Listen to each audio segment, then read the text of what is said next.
think this topic is so apropos for right now because, as I think about it, there are really three big sets of headwinds that all of us as marketers have to think about.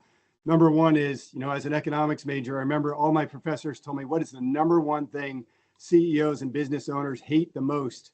It's uncertainty. Nobody wants to make big investments when there's all this uncertainty, whether it's tariffs, trade, the economy.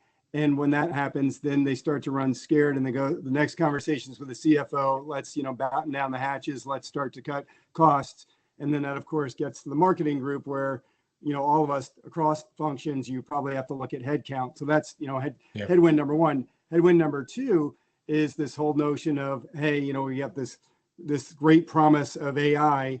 How can you as a marketer, as a leader, really embrace AI and show us efficiency, better effectiveness in your marketing with less? I mean, do more with less is the simple mantra, and it's actually expected. And there are examples of it actually working, which means that we all have to continuously explore what's going to work best for us in our own particular situation.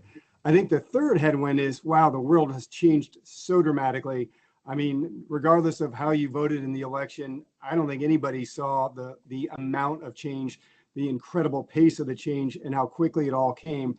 And what that sort of tells us is, obviously we know our country is polarized, but man, when you think about positioning and messaging and who your brand is and needs to be to not polarize some of your base, you really have to think hard about messaging and how do you walk that fine needle or thread the needle, walk that tightrope, whichever your favorite preferred analogy is, between standing true to the brand values, but also making sure your messaging resonates with your target consumer in a meaningful way. So, wow, there's a lot to think about as a marketer.